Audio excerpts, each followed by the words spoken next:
All right, it is 5 till 7, Monday, February 23rd, 2026.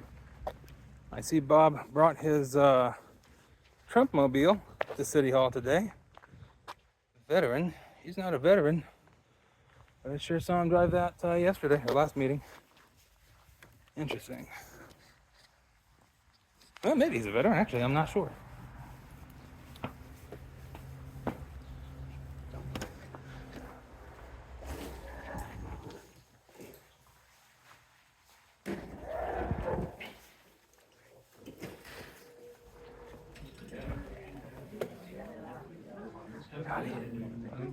It is cold out there. It is.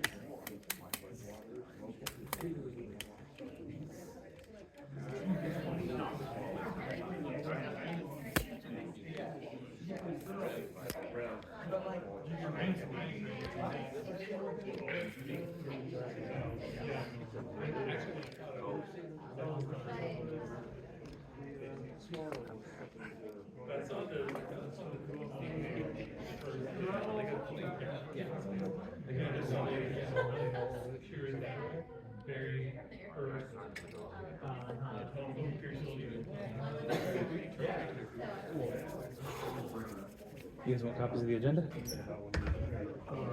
If they're out there, sometimes I forget.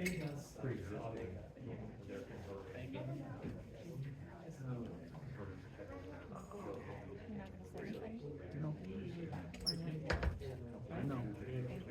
I don't know where it is to sign. Everything has been held in secret, so.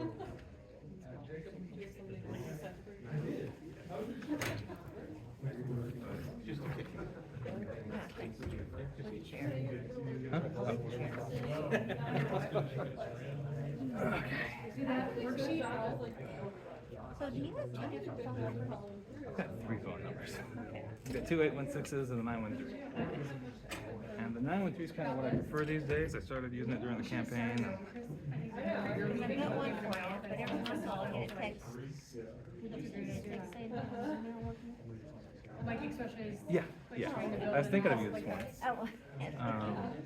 Yeah, the 913 one is the campaign one.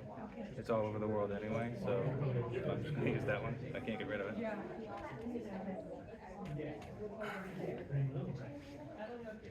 Okay, because they all the ones that pop up other than the one I've got in my phone, that's unknown, so I kind of ignore them. That's all right. A lot of people ignore phone calls. I don't mind texting. I know I prefer it myself. we can take shares. We brought a clipboard today. Yeah, no, I think it's too. Remind me, I can always I'll just figure out like sign $20 on the one.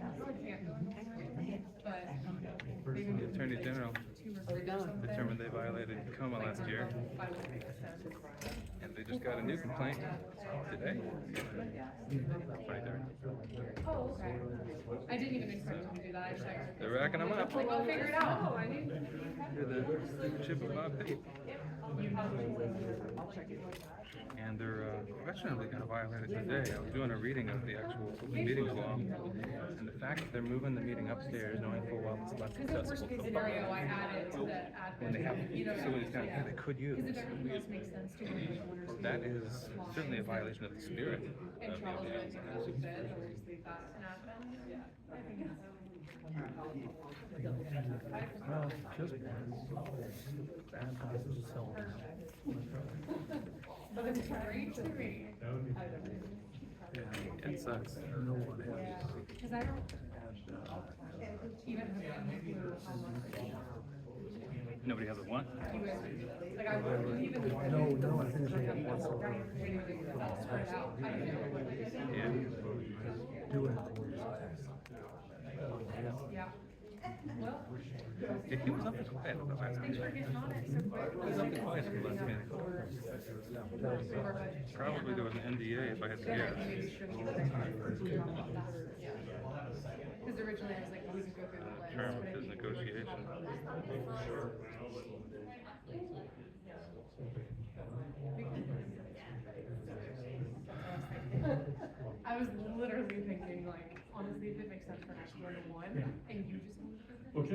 call tonight's meeting to order. If able, please stand for the Pledge of Allegiance. Pledge allegiance to the flag of the United States of America and to the republic for which it stands, one nation, under God, indivisible, with liberty and justice for all. Amen. Roll call, Madam Clerk. Mayor Pape, Here. Councilmember Shavetta. Here. Councilmember Cosmeyer. Here. Councilmember Hans. Here. Councilmember Cosmo. Here. Councilmember Leahy. Here. Councilmember Ryder. Here. Councilmember Silvers. Here. Councilmember Yadrich. Thank you, Madam Clerk. Okay, next item up is public items. Members of the public are encouraged to use this time to make comments about matters directly related to city programs and services.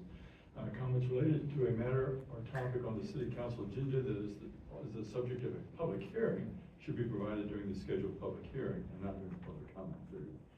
Please note individuals making public comments be limited to 3 minutes. The city reserves the right to refuse public comments which are inconsistent with parameters established within the governing body rules and procedure. We did have a blue sheet here, which no one has signed up. Does not preclude anyone from coming forward to give public comments. They do. So, gentlemen coming forward, and let us start, sir.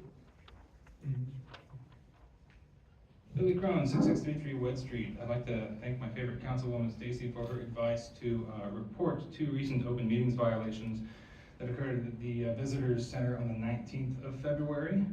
Open government is a cornerstone of freedom and democracy and our republic. So I'm going to share with you from the actual statutes. Open meetings declared policy of the state, citation of act. In recognition of the fact that a representative government is dependent upon an informed electorate, it is declared to be the policy of this state that meetings for the conduct of governmental affairs and the transaction of government business be open to the public. It is declared hereby to be against the public policy of this state for any such meeting to be adjourned to another time or place in order to subvert the policy of open meetings as pronounced in subsection A that has stood for decades. And yet, today, under the leadership of Bob Pape, in just a few minutes, you all will adjourn and go upstairs away from the city's cameras. Often there's not even minutes taken of those meetings, but you have a perfectly usable forum down here to use, to be open and accessible to the public, and you choose not to, in violation of state policy, Bob Pape. What else? This isn't new, of course. Under your leadership, the city was found to have violated the Kansas Open Meetings Act by our secretary, or by our Attorney General of the state of Kansas for an incident last year. I think it was April 25th, right? When there was seating available for the public, plenty of unused seating, and yet public were denied presence at an open meeting. So that's not good. But thank you, Stacy, for your reminder. I filed it like you asked. Have a nice one. Is there anyone else that would like to report at this time? Okay, we will close out the public comment section of this meeting. Next item up is consent agenda. All items listed under this heading are considered to be routine by the city council, may be enacted by one motion. There will be no separate discussion of these items unless the council member so requests, in which that item will be removed from the consent agenda and considered separately. We have several items this evening. Is there anyone who would like to have anything removed from the consent agenda? Yeah, go ahead, Mr. I don't, but I do want to thank you for the pictures. We all, sometimes there's simple people in the pictures for the front logo was nice.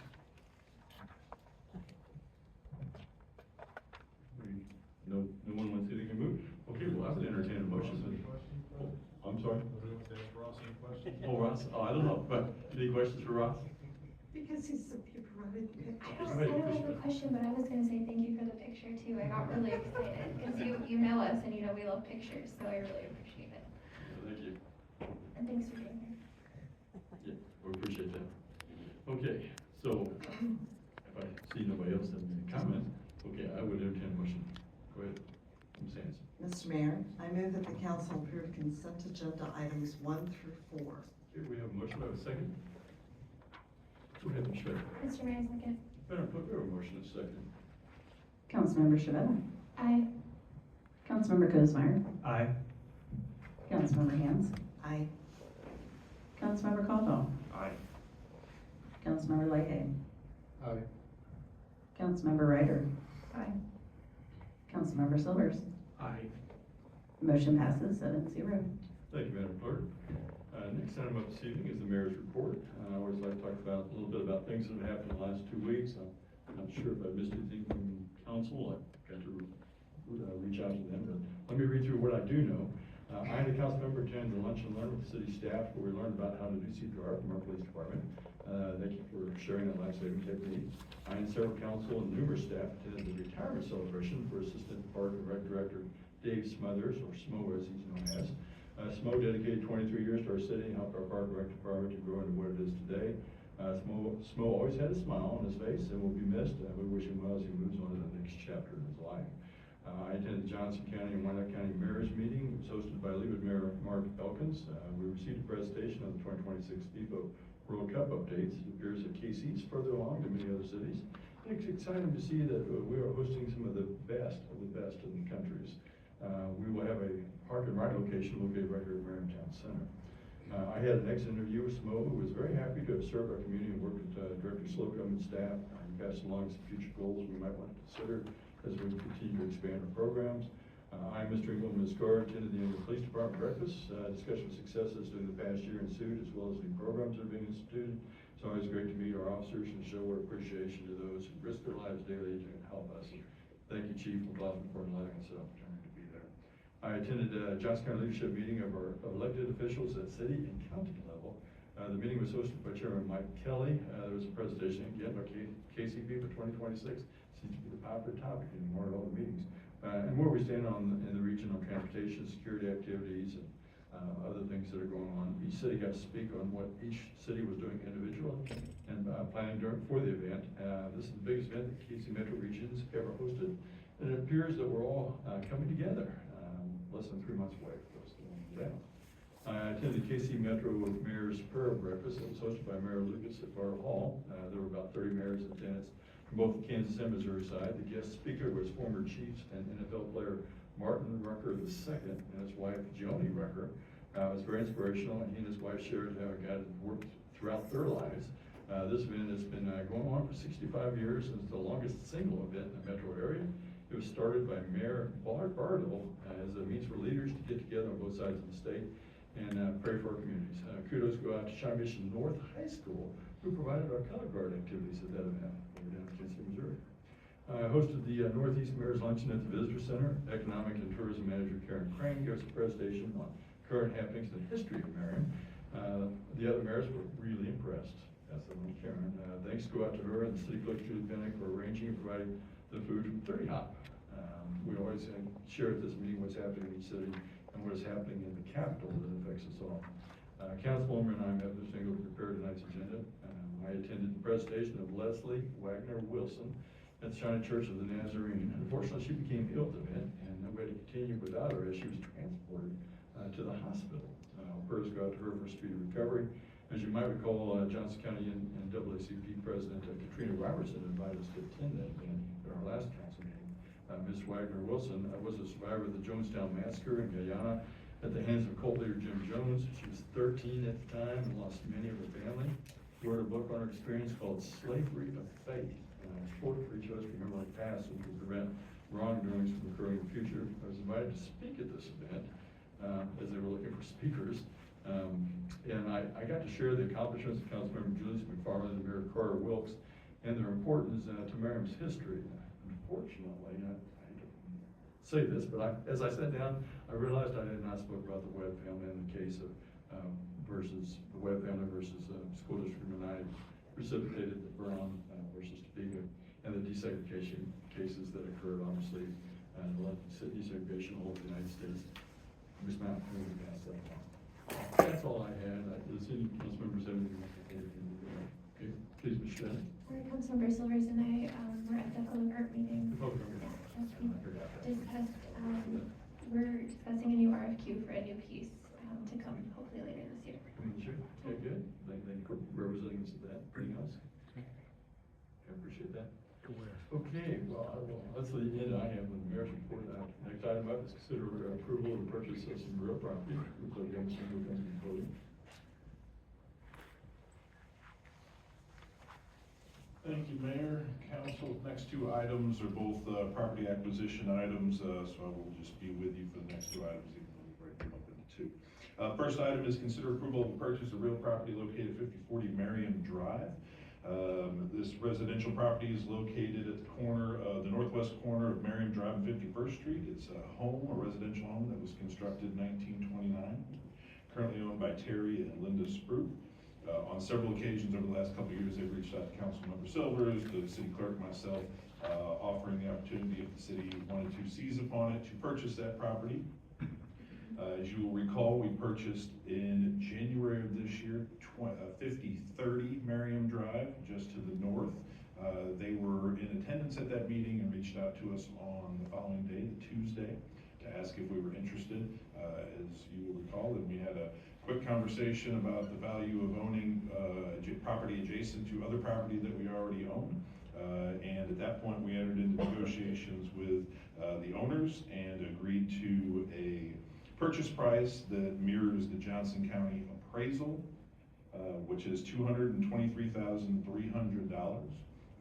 We also offered them $5,000 moving expenses at their request. We agreed to those terms.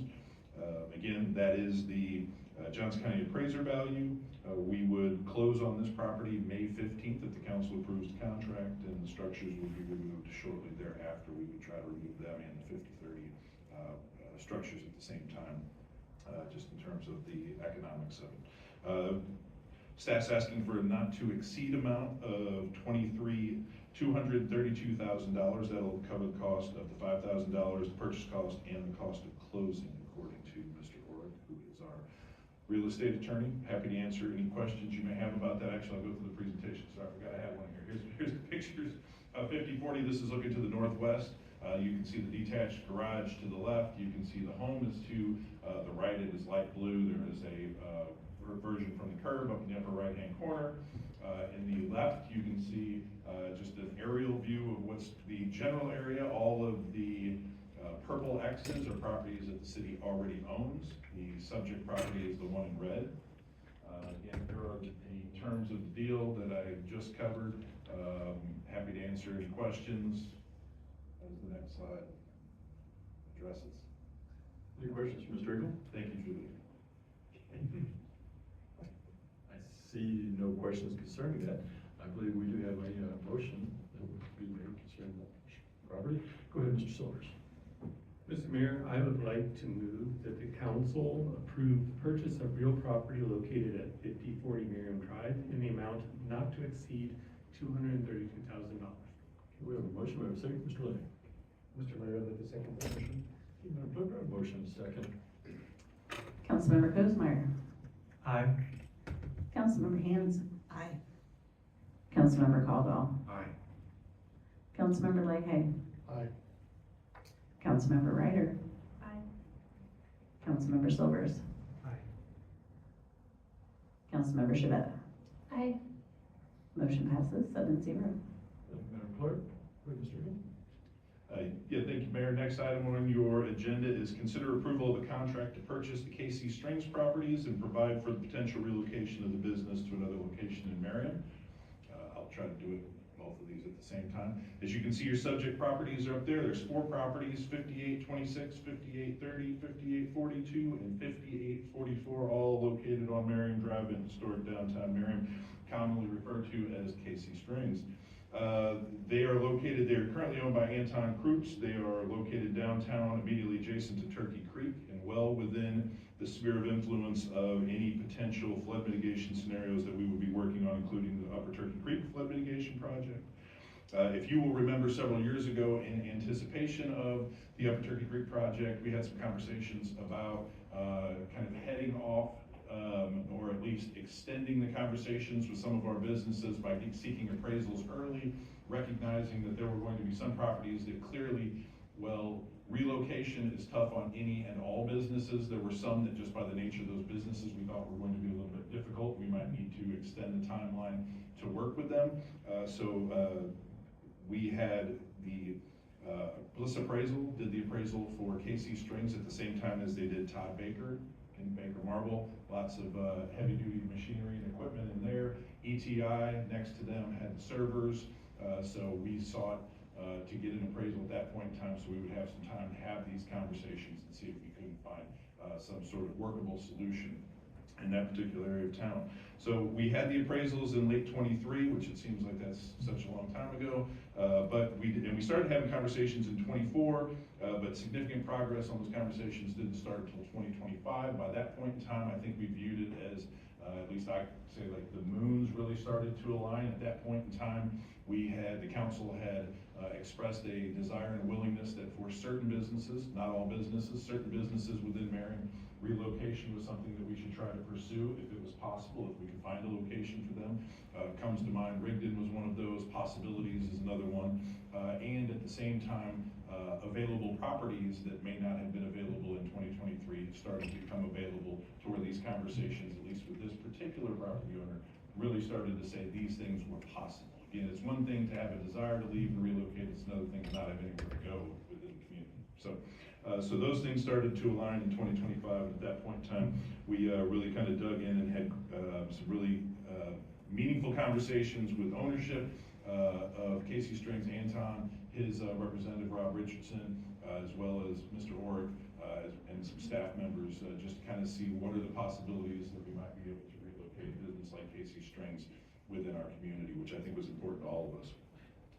During those discussions, we were able to come to an agreement on terms for the purchase price, as well as in order to maintain the ability for us to seek federal reimbursement when if and when the core project were to proceed.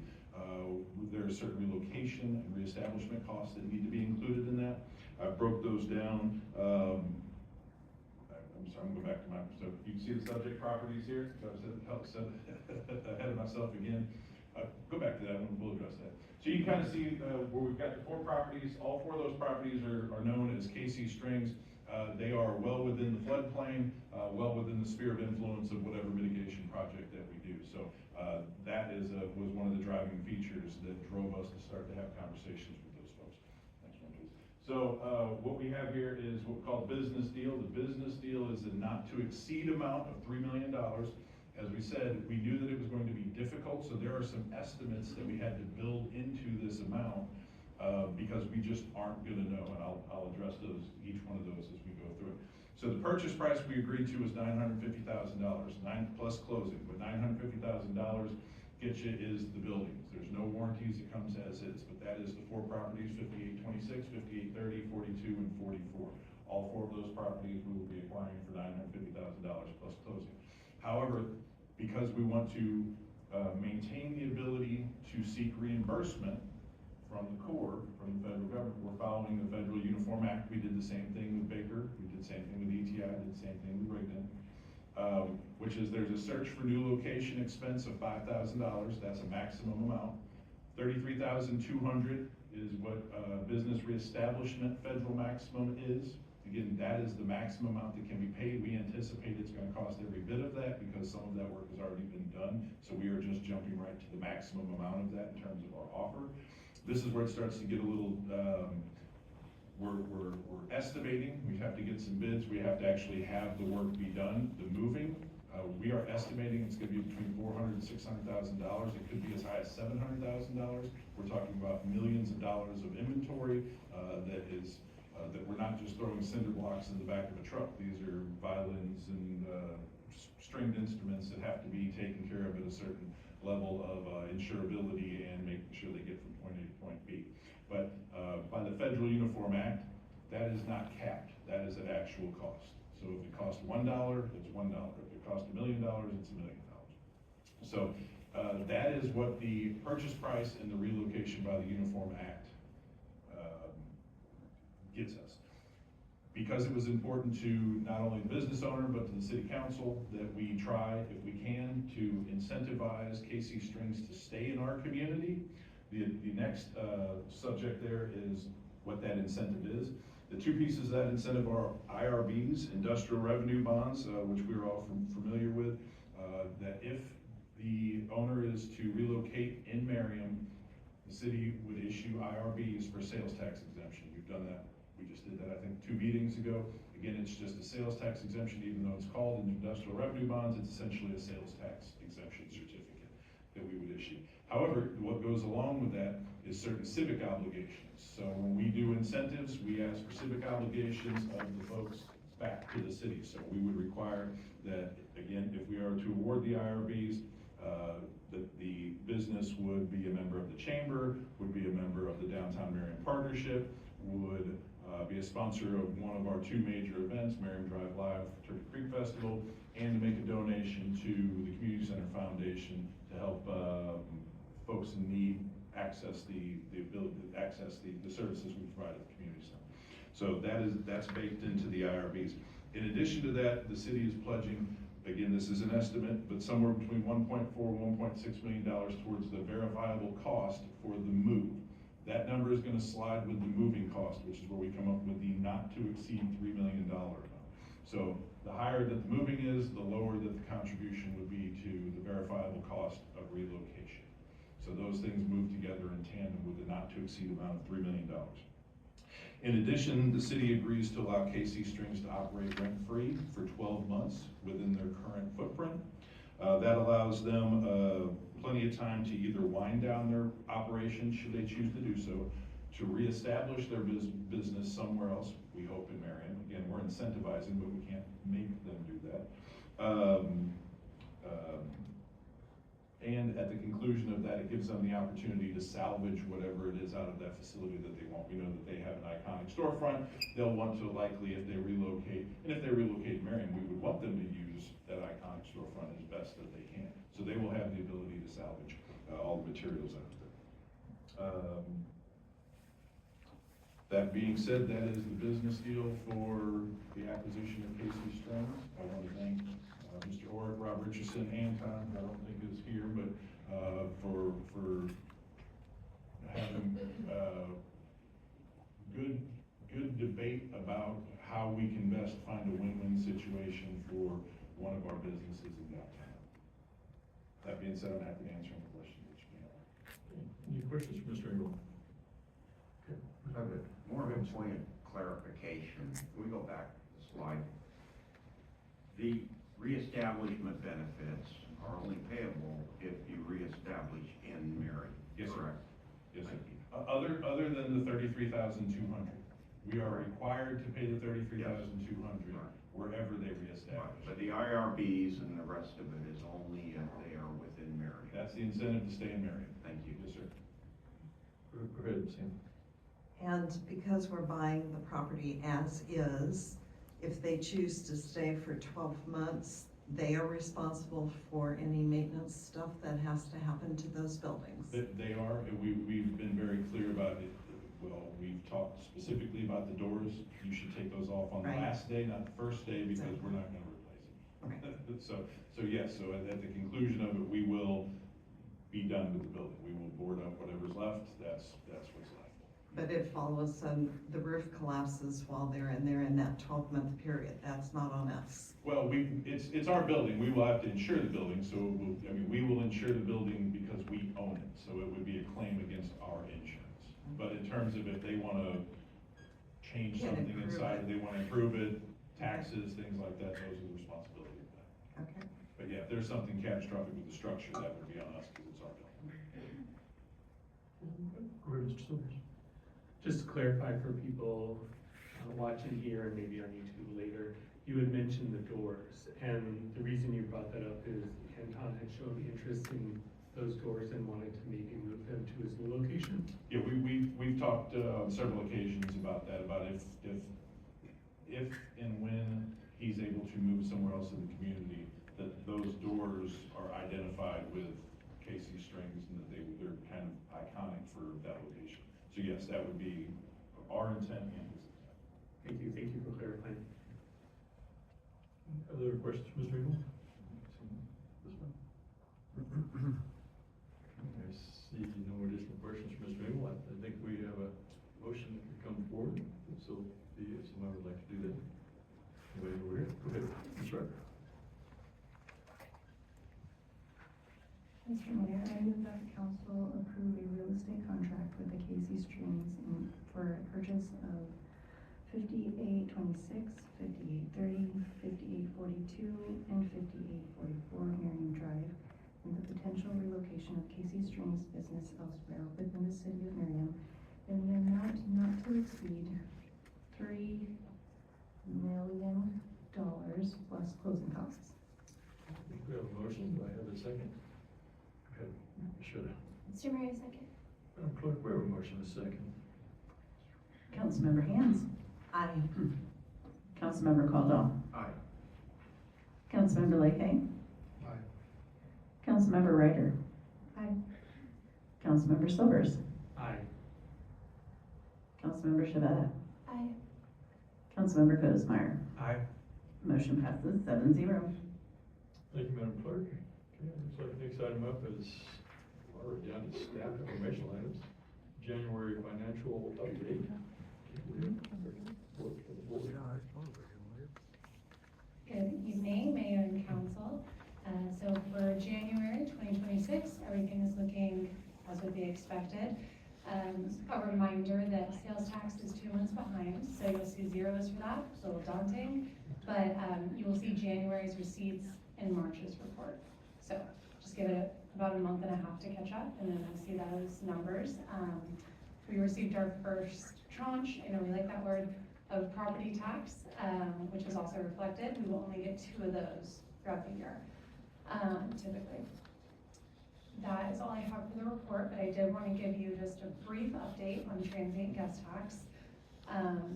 So per the questions that council asked, I started looking into the hotels that pay into transient guest tax, did an audit of the first hotel on the list. I don't have anything final for you, but I can tell you that the audit that I completed came up with pretty substantial findings. This hotel, the first one that we looked into, my estimate is that we have about $250,000 to $300,000 owed in transient guest tax. So at this time, we turned that over to the state. I did make the hotel aware, and we have now allowed the state to begin their audit process. They'll work with us on that, they'll work with the hotel. We will get at some point a final report from them. I have also asked for something in writing to show that they're either working towards something repayment-wise, or if they are just going to maintain a poor standing with the state, for a letter detailing that, so I can give that to you. At this time, the property is a few years behind on property tax, so I also reached out to the county and got a letter from them showing that they are in bad standing with the county. So based on those 2 things, we're waiting to hear back from the city attorney and come to you with a few options of what the next steps would be. But at this time, I don't have anything to report on transient guest tax, just that the first hotel in the audit came with substantial findings. So once I have a concrete number from the state, I will pass that along to you guys. Yes, sir. Are you planning on looking at the other hotels as well? Yes. We are starting our audit and budget, so my plan is to start the next one here in a few months once I have time to contribute to it. So, but they were very open to the process, the first hotel, so I think the rest should move just as fast. Give me a month or 2 for each. Any questions from the board? Thank you. Thank you. Next one is informational item, the Public Art Committee. The minutes from our packets. Am I okay with that? We do have Dr. Slocum here, or Needham there. All good? All right. Mr. Engle, we have anything from staff? Well, we don't have a solid waste update listed, but I will share that over 1,000 residents have made the transition before the November deadline this coming November. So 1,000 of 3,500, so that's pretty good. So I wanted to share that as a solid waste update. And then just share that this Saturday is our polar plunge at Shawnee Mission Park, benefiting Special Olympics. Always a great event, that for a great cause. We've got, I think, 6 teams. It won't be as cold as it was today, but it'll still be pretty cold. But that's always a great event, sponsoring Special Olympics. Happy to answer any questions that you may have. Any questions for Mr. Engle? So no questions for you, sir. We have no executive session knowledge. Okay. Oh, this is moved pretty quick. My understanding is we are going to have a work session following this. Yes, sir. And that will be upstairs. So, that wants to attend, that will be upstairs. I would entertain a motion for adjournment then. Mr. Mayor, I move we adjourn. Okay, we have a motion. We have a second. Mr. Bennett. Mr. Mayor, second. Madam Clerk, we have a motion second. All in favor? Aye. Meeting's adjourned. So this is where they're literally adjourning to go meet in a more private area. It's less open to the public. But it is literally an open meeting. So. There was a discussion, comment.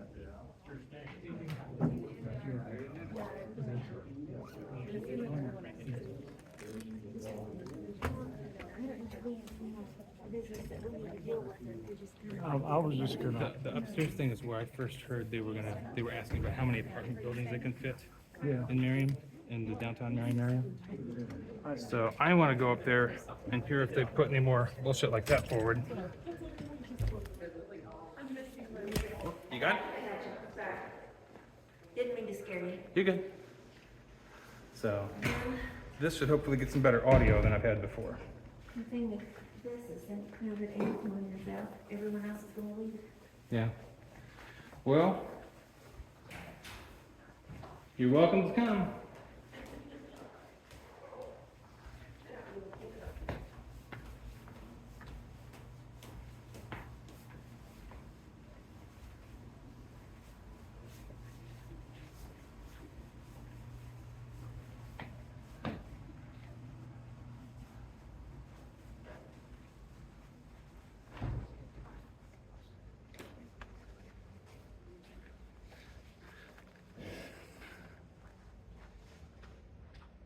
You have a presentation as well, not just verbal?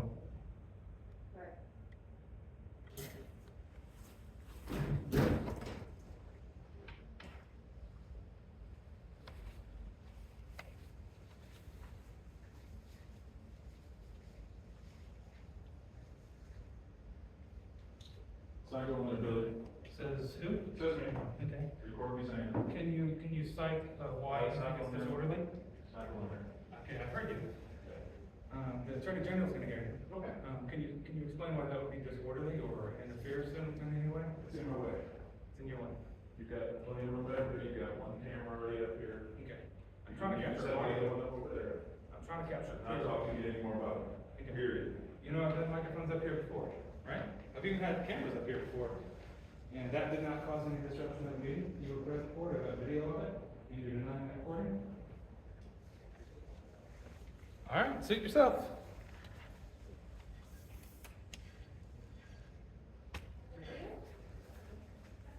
Excuse me, sorry. What is the name of it?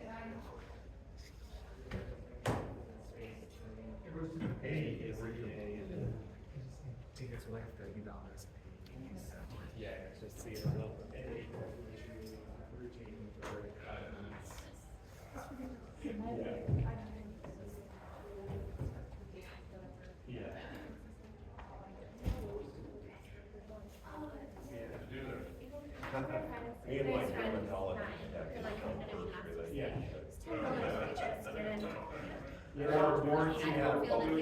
Yeah, that's where we were here for Harry's sister's daughter's, no.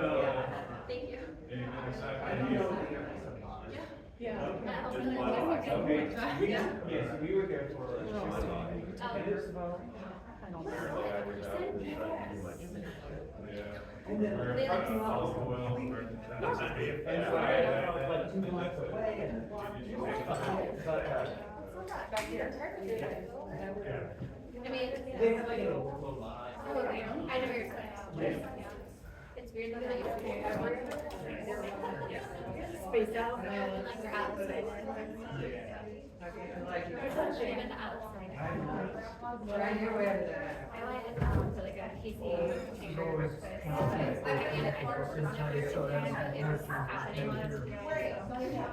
Is that from downstairs where they remodeled it? I think it was originally right here. Good it is, huh?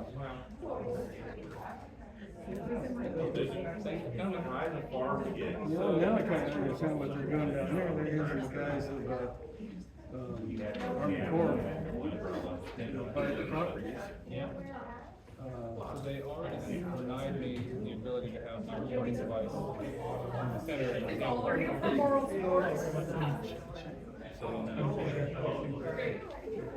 the backside right there. Okay. So now we went, so what does it do? Does it kind of look around this way? You can see in the entrance she's got a better microphone. Or is it like a front and back camera? Yeah, it's got one. In other words, you can go around this way. Well, oh, I thought you laid it down. Yes, exactly. It's actually got a dual and it's not a green center. Oh, there you go. Yeah. Pretty generous. But it sounds to me like, it sounds like government is subsidizing most of it. So, what's their intention to do with the property later? They're gonna have to build it up before it's out of Everything. Yeah, a bunch of dirt. Yeah, but I mean, they'll have to raise it up. I don't know, they're gonna have to raise it up before it's out how you get it out. I know, I've heard that it's not very easy. If they pave the area. See, that means you'd have to bring the roads up and all that.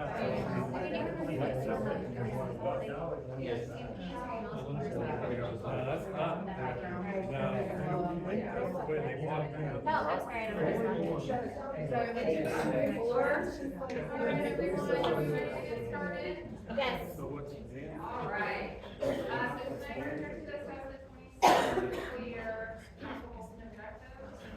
We'll kind of do a refresh. I know we've been through this a number of times, but I kind of just wanted to start at the beginning, for those that have not participated before.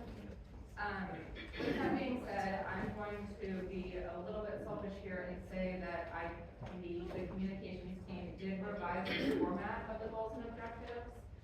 We are going to also brand it and make it a little bit better looking, just to make sure that we're in format with our brand, and also it's easier for the communications team to update this and send it to you guys. I also do think that it's a little bit more user friendly than a robust spreadsheet with many. So hopefully, if you haven't had a chance to look at it, the revised format is appreciated, or if you have suggestions, please let me know, because the one in your packet is not branded yet, and obviously it's not in PDF format yet, but it will look similar to this, but better. So that's kind of where we started with this. So I just wanted to remind the council that the council goals and objectives are a budget document to give staff direction when we're starting the budget process. So this is really the kickoff of the budget process. The council won't see budget numbers for a few months now, but staff is starting to work on budget, and we want to know what the council's priorities are for this upcoming budget, this year 7. And so anything that we're discussing in these goals and objectives are essentially going to lead any major budget changes for depending on what the government wants to do. Questions? So we did also modernize our language for the goals and objectives. They used to be goals, objectives, and initiatives, and we've updated them to goals, strategic priorities, and key measures. The definitions really haven't changed. I just want the communications team wanted to have, while we're modernizing the document. Yeah. Modernizing the document, we wanted to make sure that the entirety of the document was in language. So.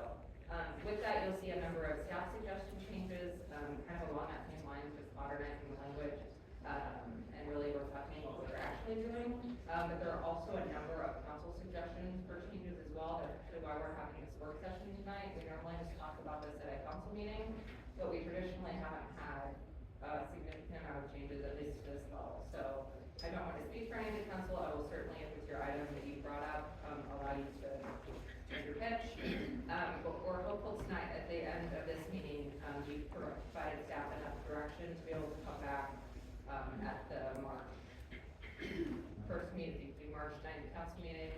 So this can be adopted so staff can really start working about. Does that make sense? Cool. Something that we also did in updating the document is we wanted to make sure to define what the goals were, other than the really the objectives or the priorities and the measures. There weren't really definitions to goals. This is communications for staff at those definitions based on what those priorities and key measures were. If there are any objections to these, you will not hurt our feelings.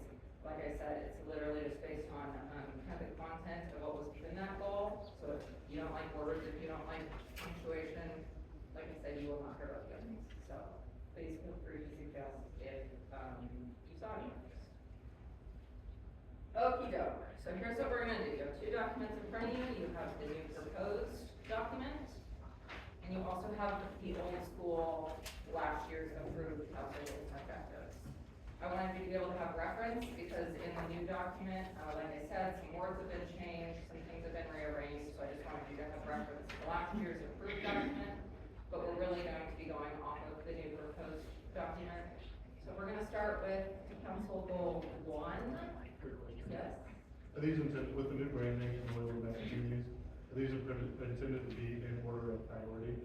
They have not traditionally been in order of priority. We can most certainly put them in order of priority, unless I'm mistaken. As long as I've been here, they have not been in order of priority. It literally is just as they're added on to, they're just added on to the end. If you guys want to, you can certainly prioritize. But the colors do mean something, so there's a yellow color, that's a staff requested change, really just probably the wording change. And if it's in green, which now I'm looking at this and realizing that it's hard to read on the green, I'm sorry. Those are council requested items, so I probably don't have a bunch of information on those. No, it's fine, I was just thinking, I don't have an answer right now, we don't need to debate it right now, but thinking about, I'll need to think about it.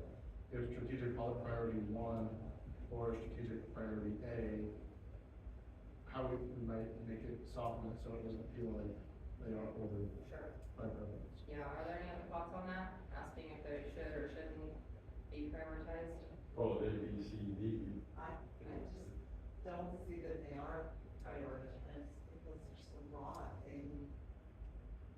Yeah, it's helpful to have some sort of number or letter reference, just so you know when we're specifically talking about one individual goal. That's okay. We can However, if you feel strongly, as a group, we can certainly. Okay. So starting with council goal 1, enhance community identity and connections. The first change is in 1B.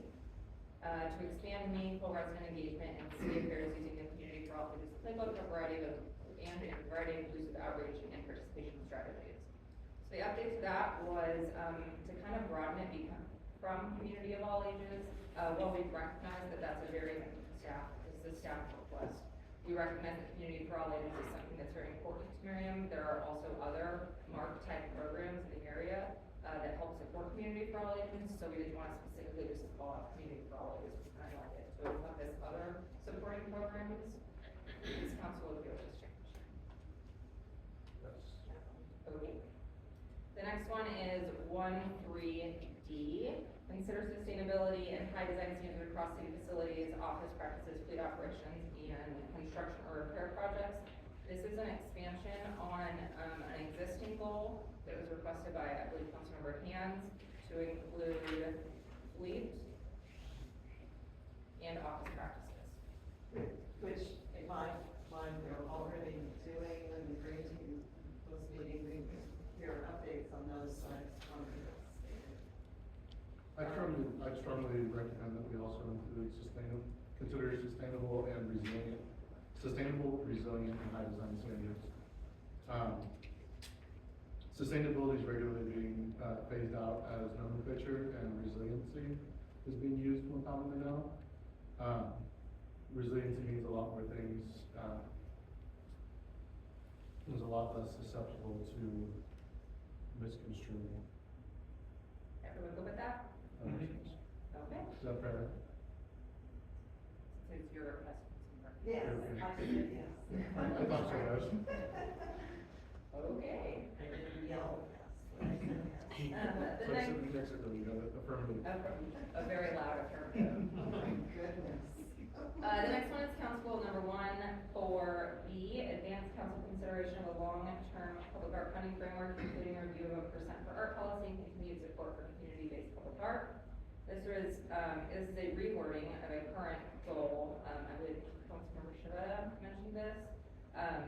Now that we have established the public art committee, and the public art master plan, just expanding this to kind of fulfill those goals within that master plan, particularly focusing on a percent for the art policy. Are we okay with this language? How is A and B different? Because this would just be in the CIP budget, it would be creating a percent for art policy that we've reviewed multiple times and haven't actually moved forward with.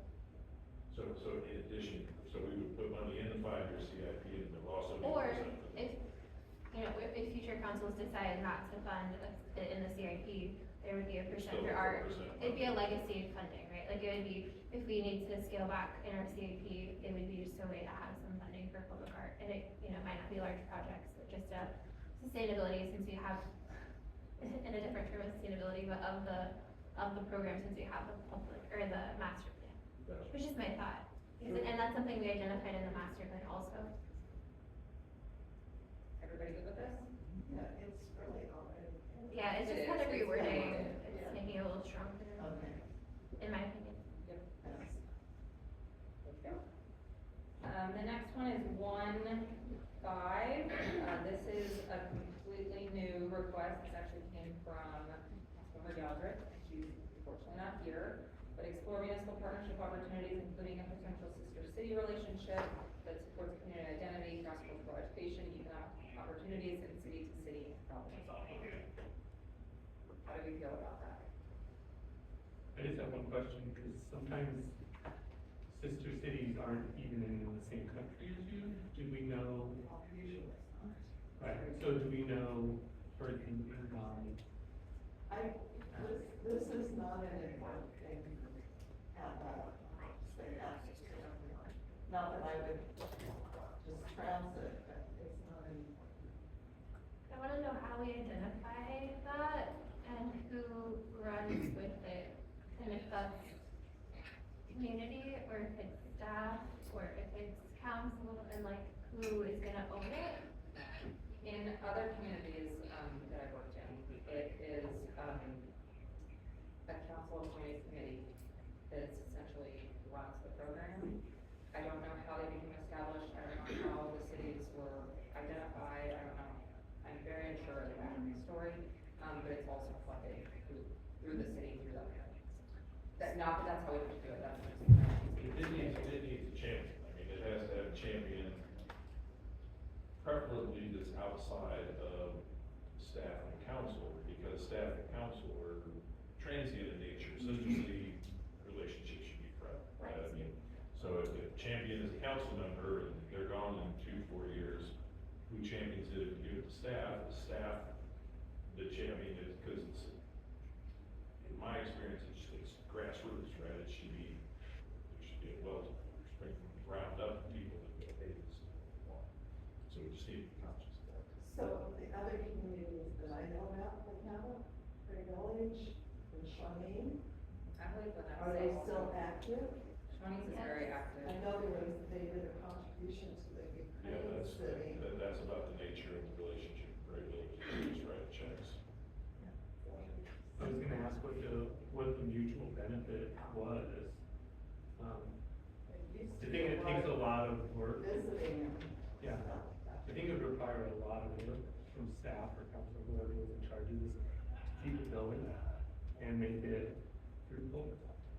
I'm having a little trouble with it. We certainly can ask, Councilman Wood, when she gets, when she's available. Yeah, I don't know if she has a city in mind, but there's a Campbellton in Australia. Yeah. to make They it- need assistance. I don't know.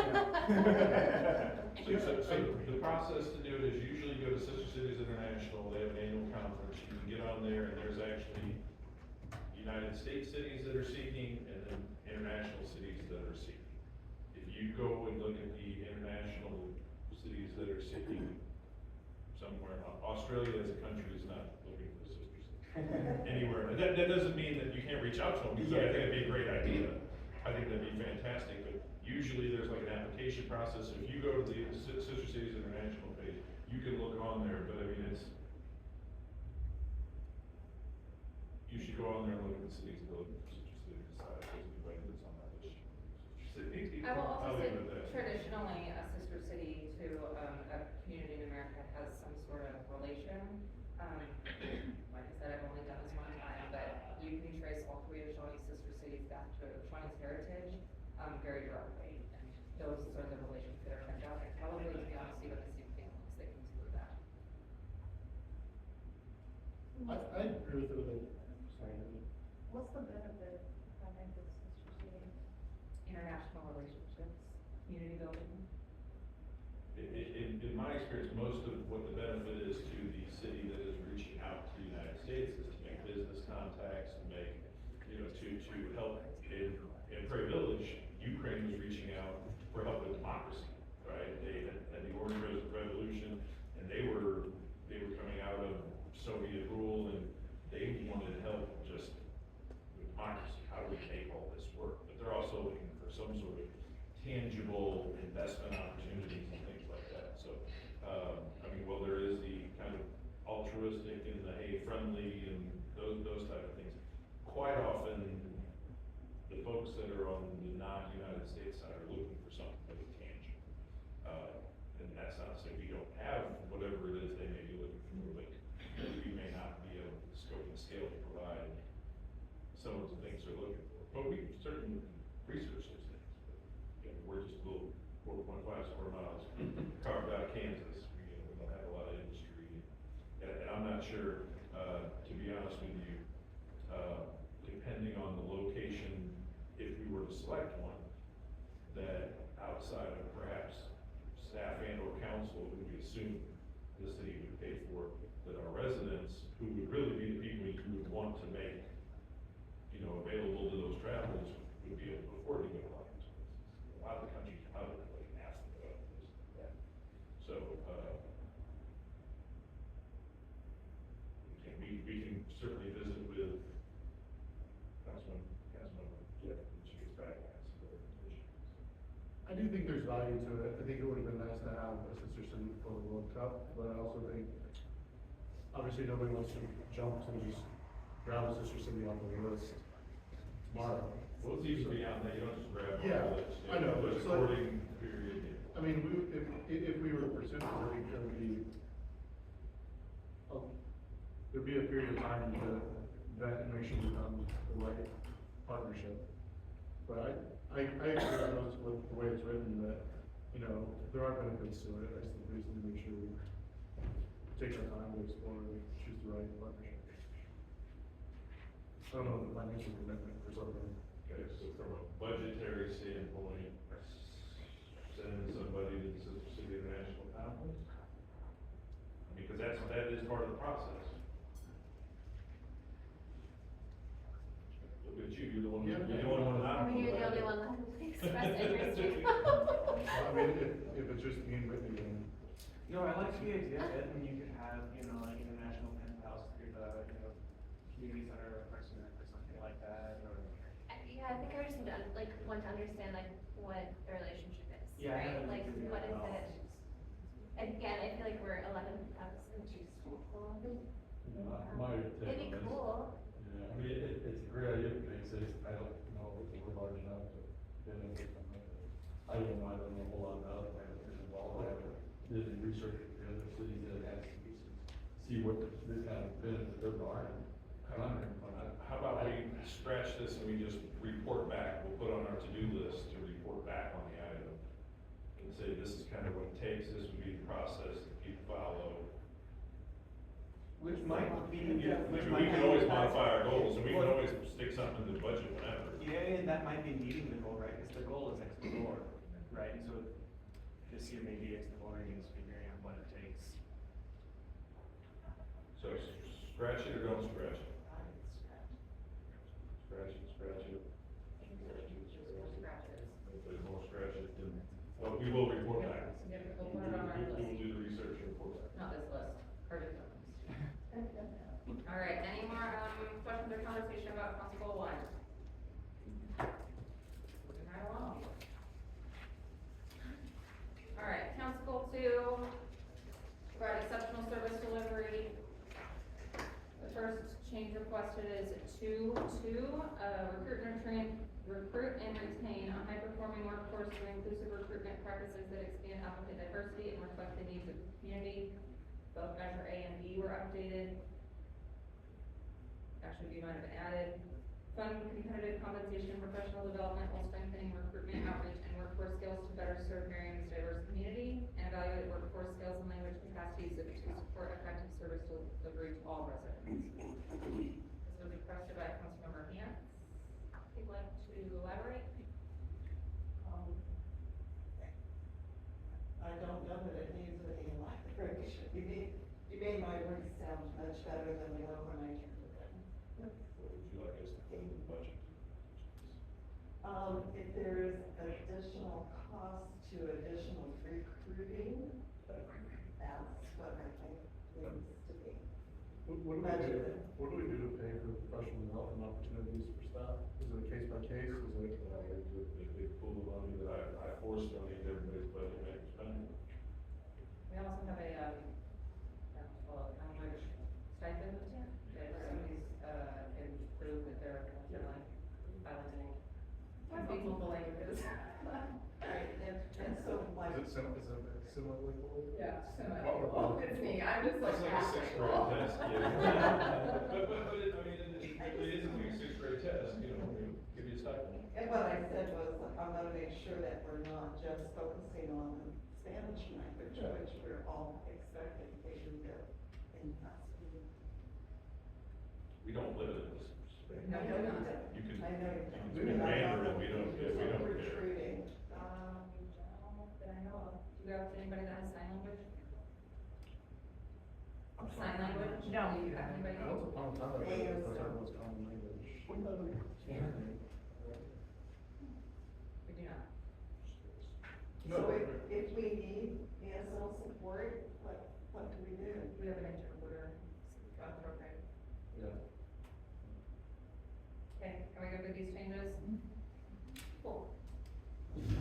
Alright, the next one, is just an update, Council Goal 2.3C, this is an update to last year's goal, which was to investigate a single hauler, this is just to oversee the implementation of the program. Are we all good with that? Yeah, do we think this will roll off next year? Hope so. Hope it's a successful If we transition. do it right. Successful transition. Alright, anything else on Council Goal 2? Council 3, improve physical conditions and property values. Goal 3.1A, connect residents with the available resources to maintain their properties.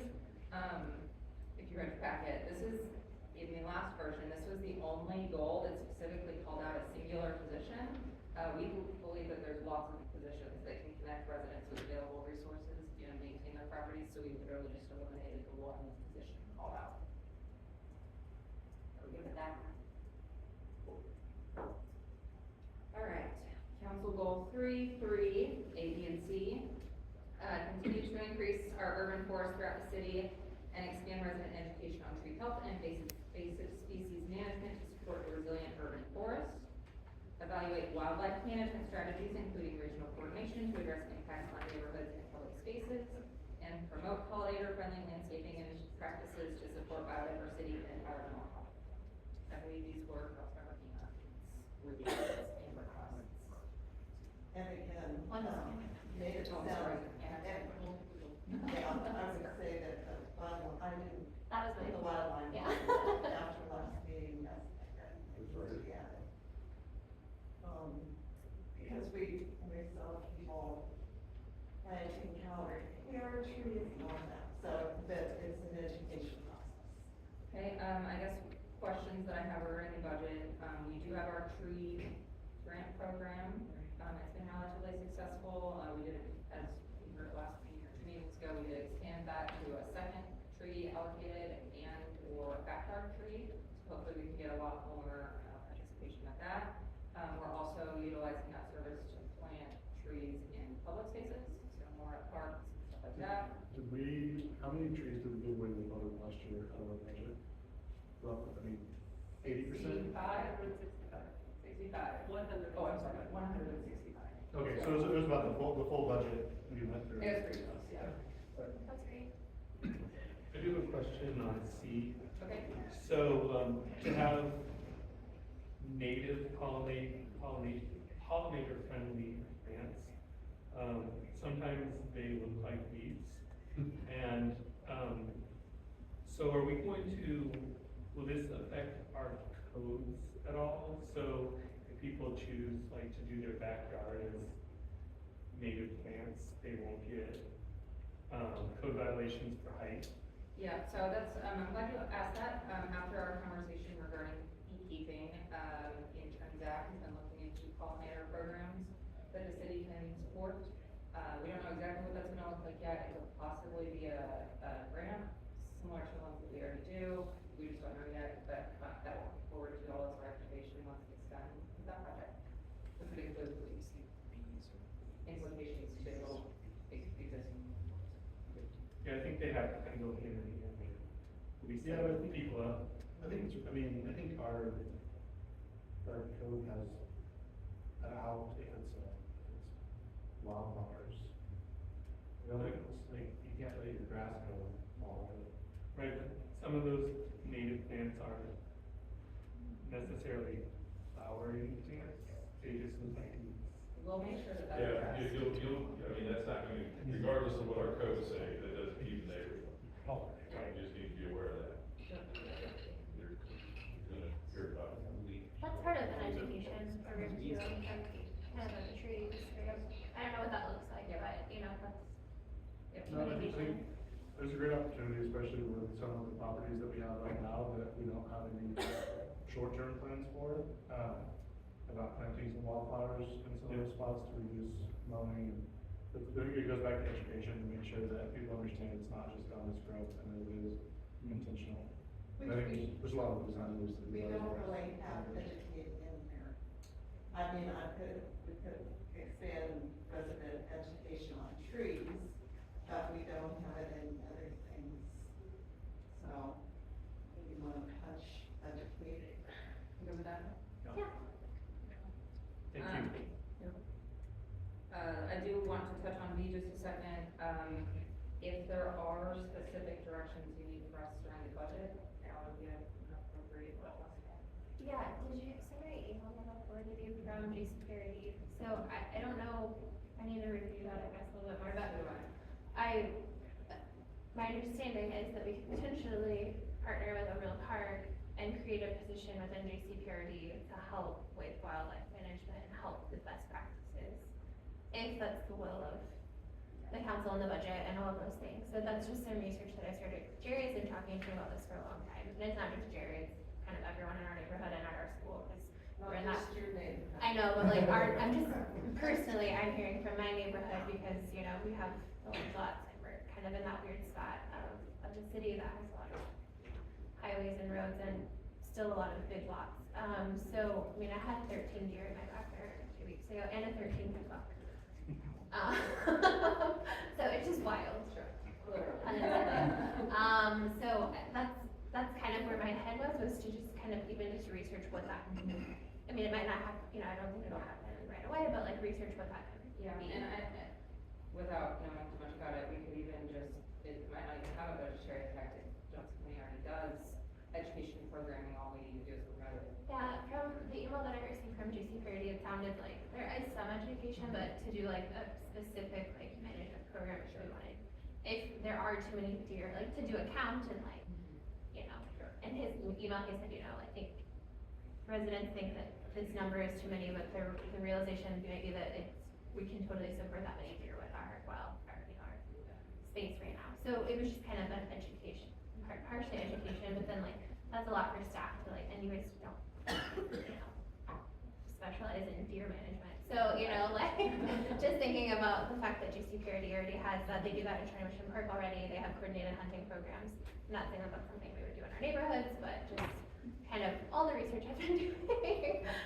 Excellent. So everyone's good with all of the changes for priority 3? Nice.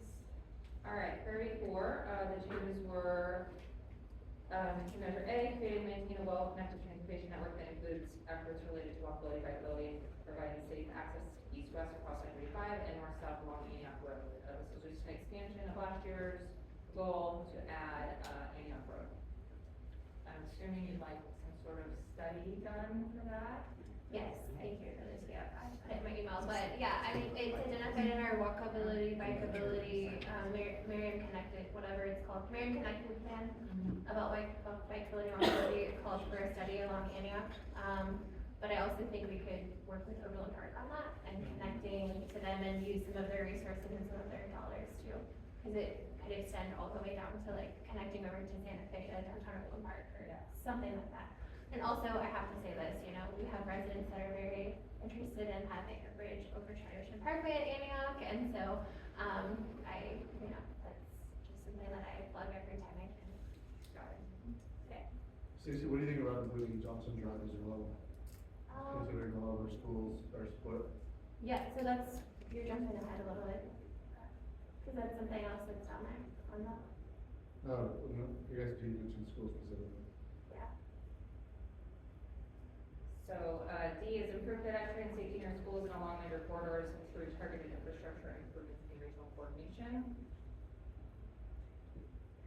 My first, and not just mine, our residents, schools, community members, the first goal for me would be to hire a crossing guard at the Hawk signal at Johnson Drive and Goodman, or between Goodman and Hardy, on Johnson Drive to connect North Johnson Drive to Crestview, and then also at Maston over at Merriam Park and Harper Grove. I've heard from a lot of parents, and I know Amy, you can speak for you, but obviously I'm at school a lot, so I hear from a lot of parents, and all of them are not Merriam residents, so I think this could be an Overland Park conversation as well, to share the cost of a crossing guard or some sort of study or something further. Kids aren't walking to school because it's not safe, or it's perceived that it's not safe. And so, you know, we have a complete streets ordinance, like what else can we look at to create safety for kids and families, and not just during school, but for sure during school times, or before and after school. Okay? Everyone go with that? Alright. Strategic priority 5, key measure, these are all new. 5 is completely new. Key measure A, expand housing options and support neighborhood stability through targeted zoning strategies, small scale development opportunities, and programs that help residents remain safely in their homes. And key measure B is to explore updates to existing grant programs or new tools to support home maintenance, aging in place, and long-term neighborhood health. These were requested by. Would you like to elaborate on them? I've just been doing a lot of research and reading on housing, and I want to say affordability because it's not necessarily, I'm not thinking about like low income housing like that, but just like access to housing. And you know, like we're building, and not in Merriam, we're not building houses because we don't have space, right? But, or we are building some, but not, you know, we don't have a lot of space for a lot, but our zoning is all single family residential. Is there any way for some sort of infill if people want to offload part of their lots? We have huge lots in a lot of the city.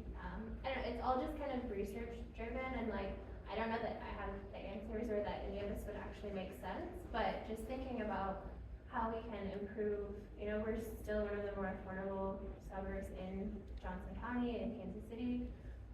So how can we keep it that way? How can we add more housing? How can we, that isn't just apartments. Not that apartments are bad by any way, but how do we improve home ownership for people that want it? Can we? I don't know. It might be pie in the sky, but just, there's a lot of, I think, ways that we could look at it just from even changing some zoning and meeting some small scale developers and seeing if anybody's even interested. It could be a very low entry in my mind. Like, I don't see it being some large coordinated So conversation. you think, I'm just trying to think of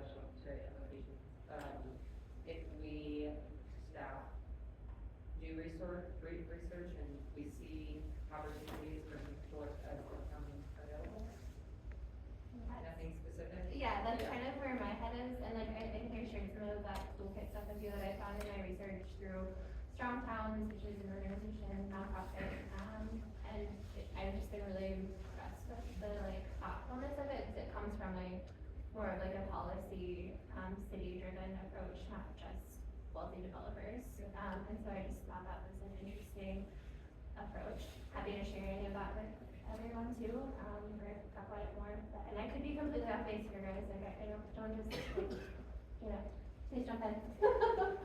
Well, I was kind of excited when I saw your key measure B. Yeah. Because there was a couple years in a row where I had mentioned that I thought it'd be a good idea to extend our grant program for helping allow people to age in their homes by helping install grab handles and other items that are needed to age gracefully in your own home. And it kind of never went anywhere. No one seemed to be interested in that, but maybe this is, it could be included in that or added to it. The county already has programs like that, We brought money to the county, I think that's where we ended up last time, we brought it to us, so. And so I don't, Was maybe. put money toward that, and then direct our people to there are resources available to do exactly what you're saying, which is very important. Well, then maybe we could add in here to help educate people on how to utilize those programs. Yeah, and my thought of it was I saw, not to just say that another municipality is doing this, that's why I thought about it, but like the city of Kansas City has a housing trust fund that is they use all kinds of different things, but this is one of them. And I knew that the county had that, but I don't know that our residents always know about it. And I think also aging in place to me is like creating multi-generational housing and allowing, for some, and I know we're already allowing this with our ADU ordinance, but just the education of that and what that, adding on to your house to like let your parents live with you or something like that. That's kind of where my brain was with it too. Yeah. And I'm coming from it from a different direction because my wife and I chose not to have kids, and we don't have family. So we will be on our own, and we will need to find resources. And so at least having higher visibility on those programs would help. So first, is everyone okay with these additions, with the caveat that somehow I incorporate educate in every.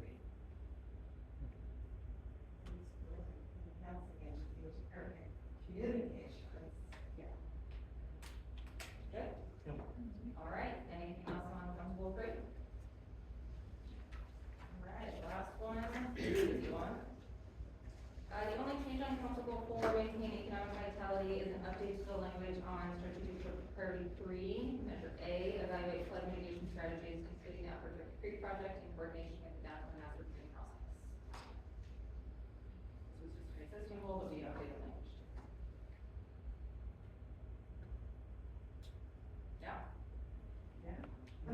Okay. I did want to recognize that there were one, maybe two that we just straight up requested to remove. It was, if you look at the old sheet, 1-2B, complete a community-wide strategic planning process. Staff has felt with the downtown, not that this is not an important goal, but with the upcoming downtown master plan process, we recommend to be more realistic, we're not going to do it currently. We want to be wide strategic planning process and downtown master plan process at the same time. How's that any different than we did for the 24? I was just here to ask that. So there's a little bit of a difference between a strategic plan and a comprehensive plan. Comprehensive plan, while it has a great amount of community engagement, it more so focuses on land use, transportation, things like that, more like planning nature of what Merriam's gonna look like in 20 years. Or the strategic plan kind of guides the policy and direction, and more so for you guys, what we want our goals to be, because there's lots of goals outside of them as planning and zoning. That's fair. So recognizing that that's still a very important goal, it's not gonna happen in 2027.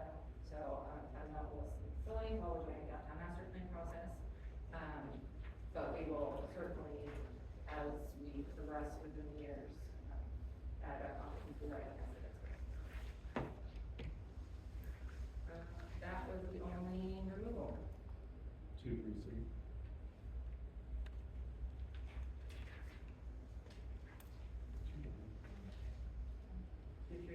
there was, Investigating law enforcement. yes, we updated it to oversee implementation. All right, those are the requested changes. All right, so I'll incorporate everything we said today. Is everyone okay with the new format? I recognize that it's more than one page, but I feel like it's much easier to read, and to follow along than, that's selfish, I'm sorry, but. No, I agree with you. Excel document that. I love spreadsheets, but, yeah. All right, so I'll get this all updated and ready to go for our next meeting. Thank you guys for your input.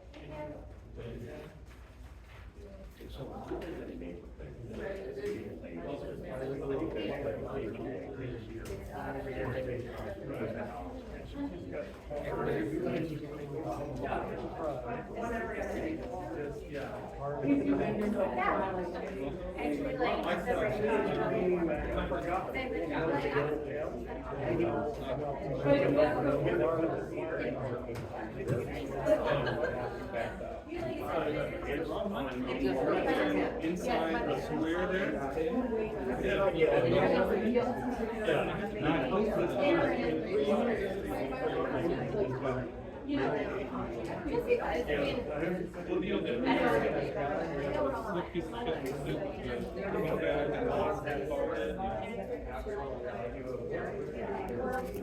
Huh. The name he wants you to use is Chris Engle. Engle, like, you know.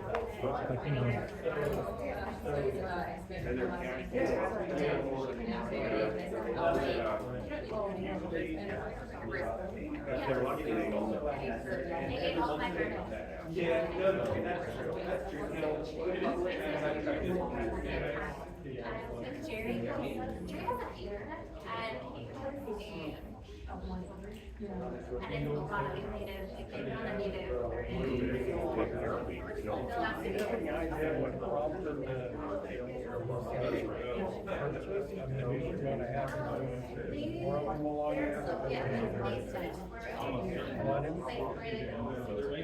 And then they're gonna do what?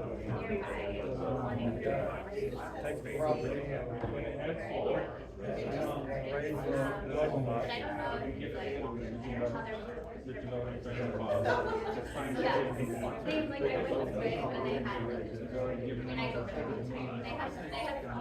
This winter is going to continue.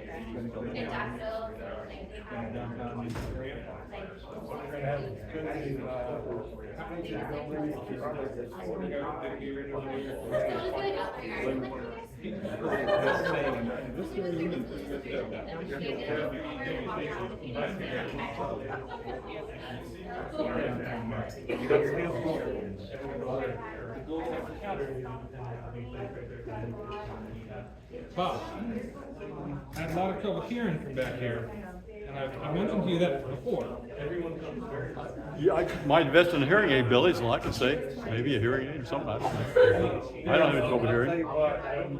Someone is facing that way, can't hear them hardly. See, and we like this, we do this so that we can communicate across from each other, so that's why we don't do it downstairs. I know what you've asked us to do, we're not gonna do it, but we are, because this is the format that we like to be able to be in more informal and be able to communicate with each other this way, instead of us all looking out that way and speaking out. If we were like sitting alongside where you're trying to get the same path, then, it might be better. I mean, like, here, it's like we're in the next room, like if they're there, it still wouldn't interfere with you, but. Of course, chairs this way, might be able to do that. Chairs over Yeah, there. I mean, you don't have to be too many, it's just. Yeah, I mean, I even can- invested in a solution to be able to better hear this, at least after the fact. I have a very good quality microphone on this, and I set it up in an area that was not in use. It was in between the tables, down low, and Chris Engle told me no.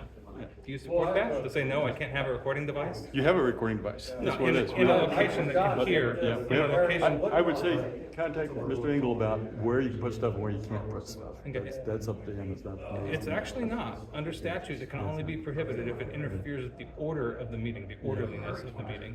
What, you can talk to our attorney, or you can talk to Mr. Engle. I have no idea, Billy. Okay. So do one. I mean, you chair the meeting, right? No. You don't chair this meeting? I chair the council meeting. That's what I chair. Who's in charge of this meeting, Bob? I was not in charge of this meeting. Who was? That was our assistant city administrator. Caitlin good? Okay. You're Bob, you're the mayor? I'm the Okay. I'm John Pryor. John? I have the electronic business out there. Oh, okay, yeah, at, South of, You've been there forever.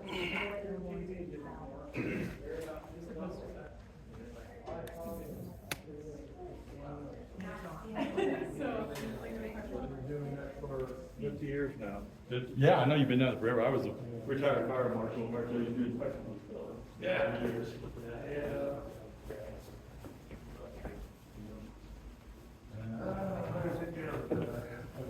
I'm good for history.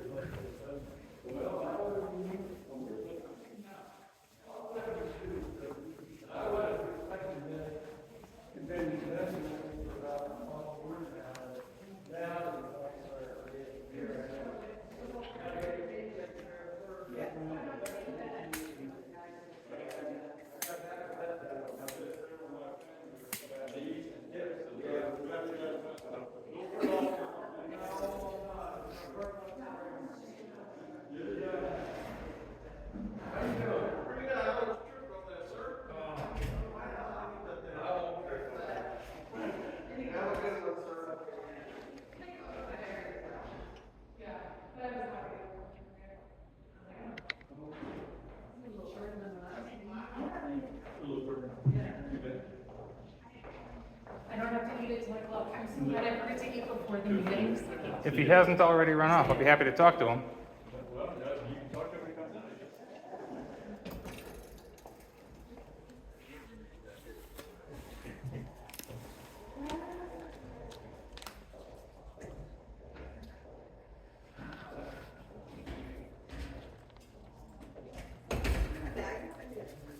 Bye, Chris.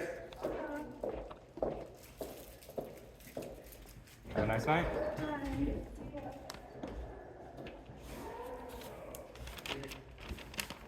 So this is the actual statute. What? This is the actual statute that defines the use of cameras, photographic, and shall not be prohibited at any meeting mentioned in subsection A. But such use shall be subject to reasonable rules designed to ensure orderly conduct. You know what? Just orderly conduct. When I get home, I'll So- look into, make, some noise canceling stuff because I'm just not sure. It would probably have to be like a directional mic aimed toward the noise source. And then it could probably reduce it maybe 30–40%. I tried. I actually sourced software to subtract noise from other recordings. Yeah, but it's kind of two-dimensional. It's kind of hard to do it after the fact. Yeah, so actually, I'll tell you what I did in the past. Unless an AI could. Yeah, well, it may have been AI powered, I'm not Yeah, sure. AI could do it. What I did in the past was I recorded like 30 seconds of silence in that room just to get the air conditioning noise. Yeah. And then I fed that sample to a software program to subtract that sample. How'd you do it? Did not work. Yeah. Did not work. I've tried all sorts of things to get better audio so that people can hear what's going on in these meetings. I think the best would be, some sort of a two-mic approach, because that's kind of the way headphones. Of course, headphones are different because you got an enclosed area, and then they're picking up the outside noise, and they work. Oh shit. Yeah. But a case like this, I don't know. Yeah, because like I said, if you had directional mic isn't going to help a lot either, because I've got a couple of them. Yeah. And they're all different directions in there. well, They're facing different directions, and not what I got, but yeah. basically the basic is that if you have a tube, and it's going to pick up pretty much that area. Yeah. It isn't going to, reflect all the other stuff.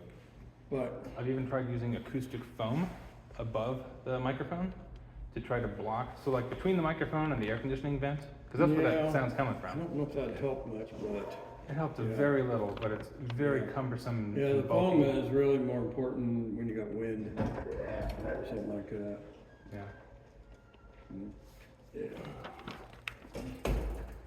Yeah, that's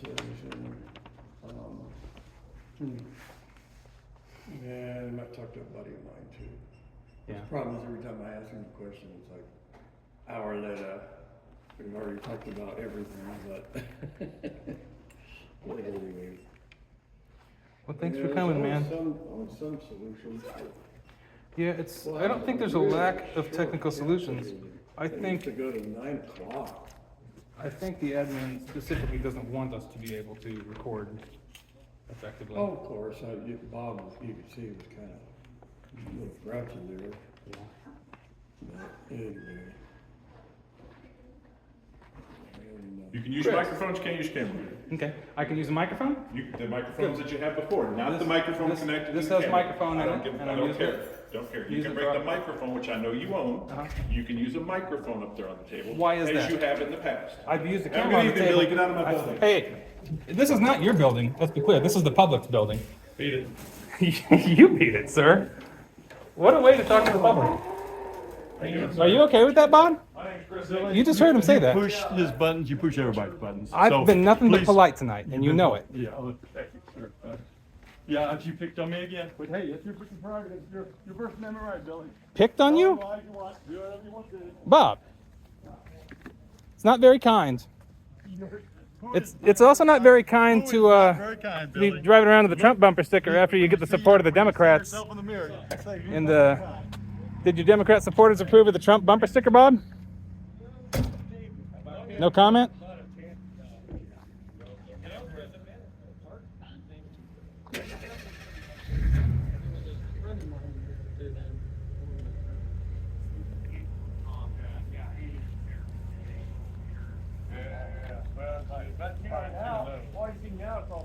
Sure.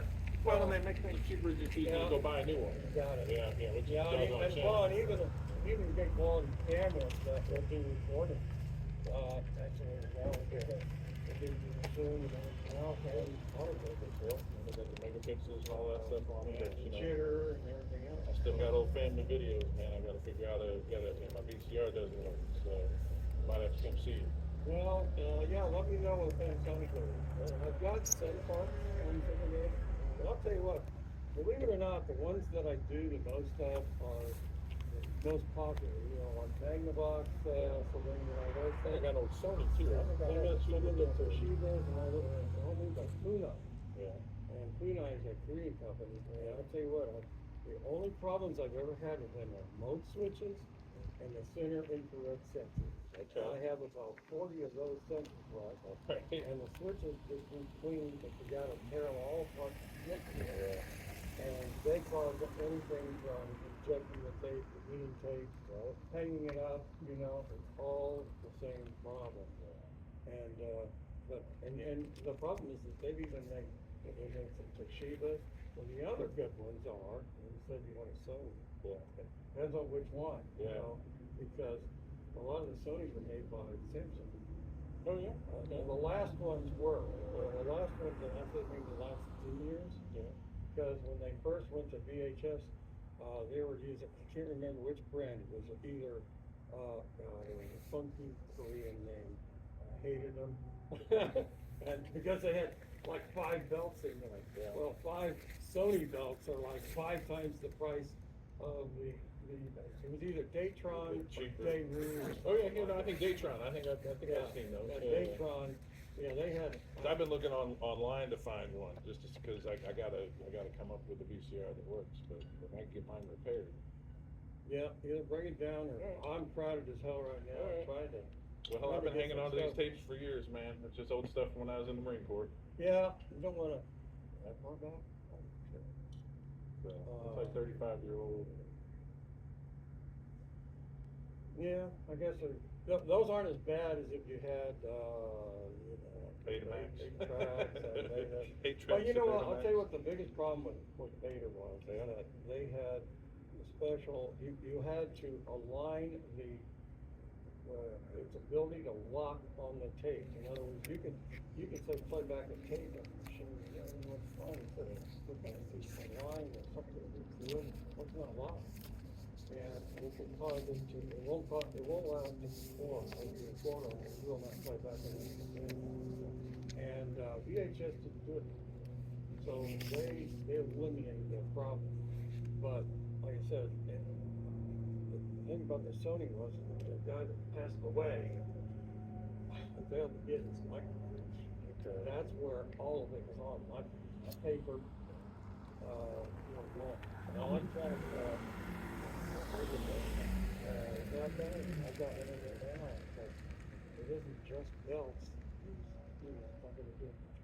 Well, I'm gonna get home, watch the KU game. I'm gonna come see you, my friend. I'm not much into the games. All right. Have a good evening. Why would you not allow one type of device, but you would allow another type? Chris? Where you stand here 1 year ago, you told me for me to go learn coma and then report you if you get it wrong. I'm holding a letter in my hand from Chris Kobach's office. You got it wrong a year ago and you're getting it wrong now. Chris?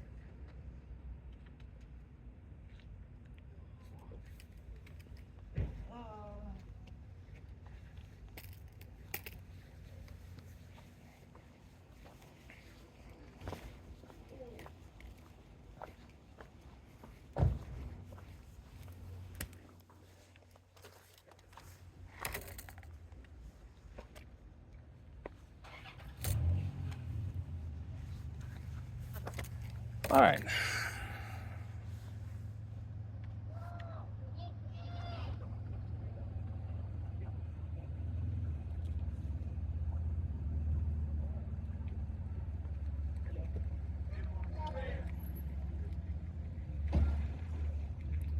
And that's Chris Engle failing to stop at a stop sign. Chief! Chief! I need to talk to you.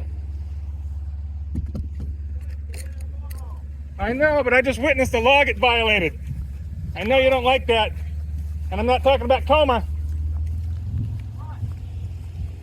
Chris Engle just failed to stop at this stop sign. What'd you say? Want to come in tomorrow, sign a complaint. I could do that? Want to try? Okay. I didn't witness it, so. I got video for you.